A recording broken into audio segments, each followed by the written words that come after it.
Namun sebelumnya sama-sama kita baca surah Al-Fatihah.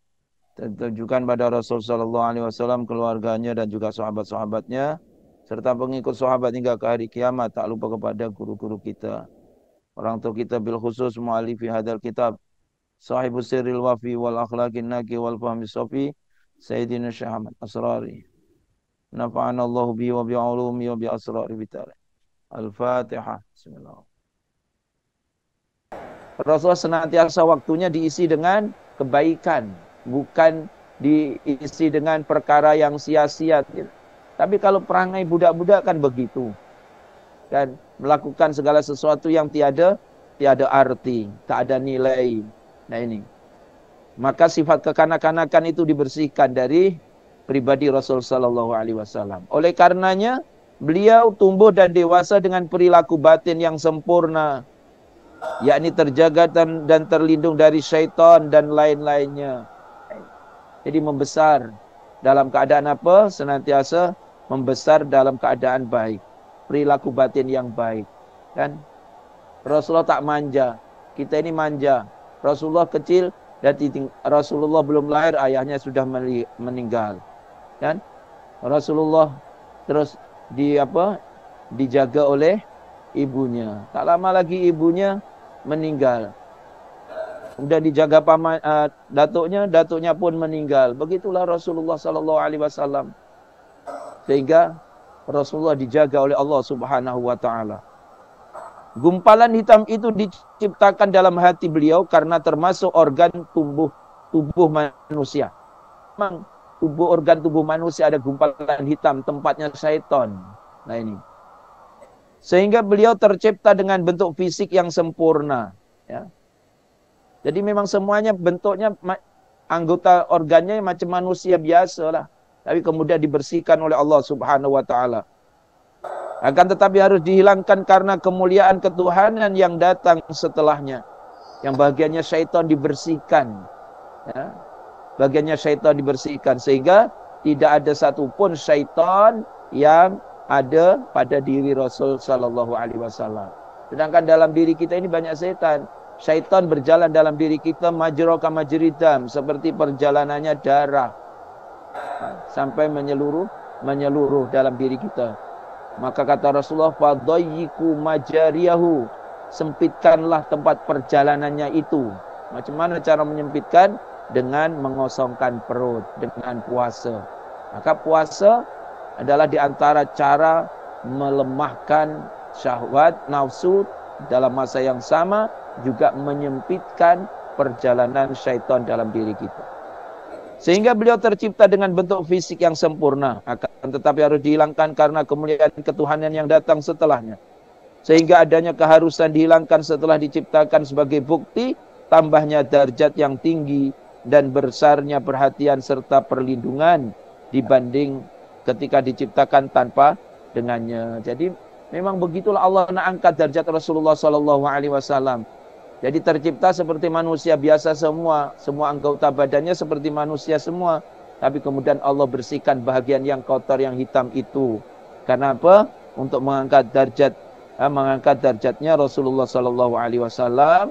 Dalam masa yang sama menunjukkan betapa besarnya perhatian dan perlindungan Rasul Allah Subhanahu wa taala kepada Rasulullah sallallahu alaihi wasallam. Sebagaimana yang telah dijelaskan oleh Imam As-Subki. Jadi itu diantara rahasianya lah, ya. Baik, sebagian ulama radhiyallahu anhum berkata, jika hati beliau mulai tercipta selamat darinya, niscaya manusia tidak bisa melihat hakikatnya, ya. Kalau sekiranya mulai awal hati Rasulullah dah tak ada yang bagian hitam itu, nanti akhirnya apa? Tak akan dapat, niscaya manusia tidak dapat melihat hakikatnya. Oleh karenanya Allah Subhanahu wa taala menampakkannya dengan penanganan malaikat Jibril alaihi salam agar mereka membuktikan kesempurnaan batinnya. Jadi akhirnya kalaulah tak kotor, macam mana nak dibersihkan? Nah, jadi itulah satu di antara hikmahnya adanya yang asli yang kotor itu kemudian malaikat Jibril bersihkan, menunjukkan kesempurnaan ataupun kesempurnaan, kehebatan Allah Subhanahu wa taala. Nah, ini berarti zaman itu sudah ada operasi kan di bedah dadanya tanpa menggunakan alat. Nah, ini. Baik. Kemudian sebagaimana kesempurnaan lahir yang tampak kepada mereka. Jadi begitulah akhirnya menunjukkan dengan adanya dibersihkan itu menunjukkan kesempurnaan Rasulullah dan menunjukkan ketinggian derajat Rasulullah, dalam masa yang sama menunjukkan bahwa Rasulullah senantiasa dalam lindungan Allah Subhanahu wa taala. Pembelahan yang kedua, ya, ketika beliau berumur 10 tahun. Sebagaimana yang telah diriwayatkan oleh Abdullah bin Ahmad bin Hanbal dalam Zawaidil Musnad dengan sanad dan perawi yang adil. Demikian juga dengan Ibnu Hibban, Hakim, Ibnu Asakir, dan dia dalam Mukhtarah dari Sayyidina Ubay bin Ka'ab radhiyallahu an secara sahih dan para perawinya dinilai adil oleh Al-Haythami. Nah, ini. Jadi umur 10 tahun. Yang pertama kurang lebih umur 6 tahun. Nah, ini. Baik. Hikmah dalam pembelahan yang kedua, apa hikmahnya dalam pembelahan yang kedua ini yang ketika umur 10 tahun adalah bahwa umur 10 tahun merupakan umur yang mendekati dewasa. Maka itu apabila umur 10 tahun diperintah sholat tak mau, boleh dipukul sebab ia mendekati dewasa. Ini. Sehingga hati beliau dibelah dan dikeluarkan perilaku prasangka jelek, dendam dan hasud. Hati beliau juga dibersihkan dan disucikan dari semua perilaku tercela. Sehingga tidak ada sedikit pun sesuatu yang mengurangi dan mencacatkan dari kesempurnaan. Semua bahagian yang tak baik semua dibersihkan. Ya. Hilangkannya sifat hasad, iri hati, dendam, kesumat, semua perilaku yang tercela semua dibersihkan. Ini. Jadi kalau Rasulullah dibersihkan langsung oleh malaikat Jibril, ya, maka kita alhamdulillah, apa yang kita lakukan untuk membersihkan hati kita di antara majelis zikir lah. Likulli syai'in siqalah wa siqalatul qalbi zikrullah. Dan segala sesuatu ini ada pencucinya, dan pencuci hati, ya, pencuci kotoran hati adalah zikrullah. Maka itulah majelis-majelis zikir yang ada di antara hikmahnya ini untuk mensucikan hati. Ini untuk mensucikan hati. Oleh yang demikian, ini ada pengumumannya apa? Mohon doa untuk kelancaran manaqib kubro segulung.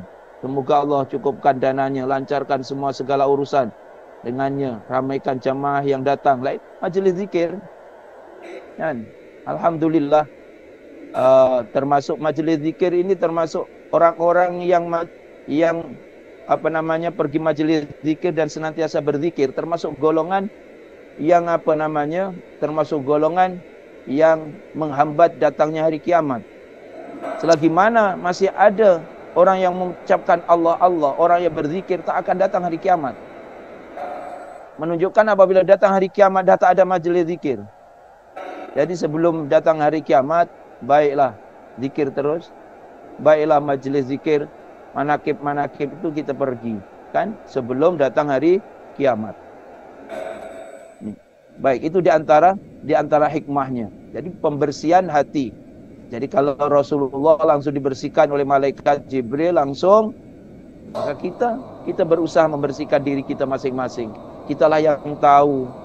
Kita yang tahu apa penyakit dalam hati kita. Ya. Maka kita memohon kepada Allah, moga-moga Allah Subhanahu wa taala membersihkan hati kita. Itu aja. Kita kena usaha. Yang jadi masalah ini orang yang hatinya sakit tapi dia tak tahu kalau dirinya sakit. Ini masalah. Sehingga kalau diobati dia akan tanya, kenapa aku diobati sedangkan aku tak sakit. Ini yang jadi masalah. Nah.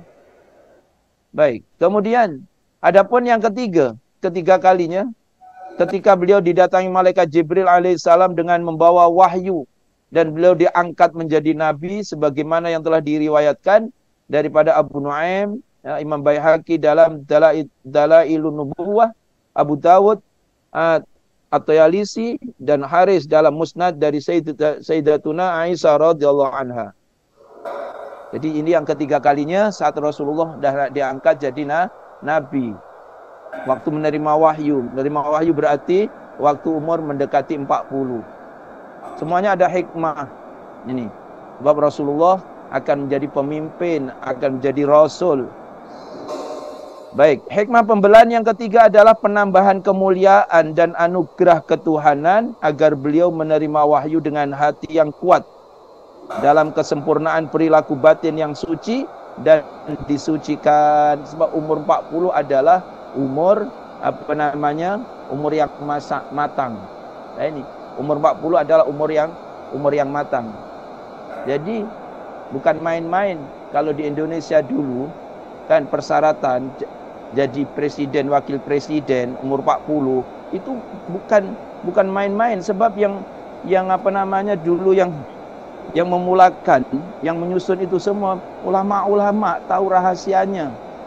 Kan sebab dia akan jadi pemimpin. Umur 40 adalah umur yang matang. Sekarang nak dirubah. Macam lebih hebat daripada ulama-ulama yang mengasaskan kan. Tim yang menyusun dulu hebat-hebat ulama-ulama kan. Sekarang nak dirubah. Wallahu a'lam. Begitulah. Ya. Baik. Jadi hikmahnya apa? Hikmahnya diantaranya adalah sebab umur 40 adalah umur yang matang. Kemudian dikatakan kalau umur 40, orang umur 40 dalam berpikir akan berpikir secara dewasa. Kemudian umur 40 adalah umur yang menentukan. Kalau umur 40 itu belum sadar juga, maka nampak-nampaknya tak ada harapan. Tapi kalau umur 40 dah mulai berjinak-jinak, insya-Allah lah. Ya. Tapi kalau umur 40 belum jinak-jinak, umur 40 masih gitu juga, nampaknya tak ada harapan. Ini secara secara teori macam gitulah, tapi yang namanya takdir hidayah Allah ni bila-bila saja kan. Tak mengenal umur, ada orang yang umur 80 baru sadar dapat hidayah juga banyak. Baik. Pembelaan yang keempat ketika malam Isra Mi'raj. Ini yang keempat, yaitu ketika malam Isra Mi'raj.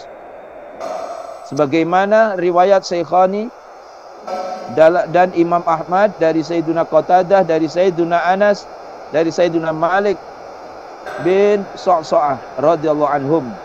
Demikian juga Tirmizi dan Nasa'i dari Zuhri, dari Sayyiduna Anas bin Malik, dari Sayyiduna Abu Dzar secara marfu'. Demikian juga Al-Bukhari dari Syarik, dari Sayyidina Anas secara marfu' dan Muslim, Barqani dan perawi yang lain dari Sabit dari Sayyidina Anas radhiyallahu an secara marfu' dengan tanpa perantara. Dan Abdullah bin Ahmad bin Hanbal dari Sayyidina Ubay bin Ka'ab.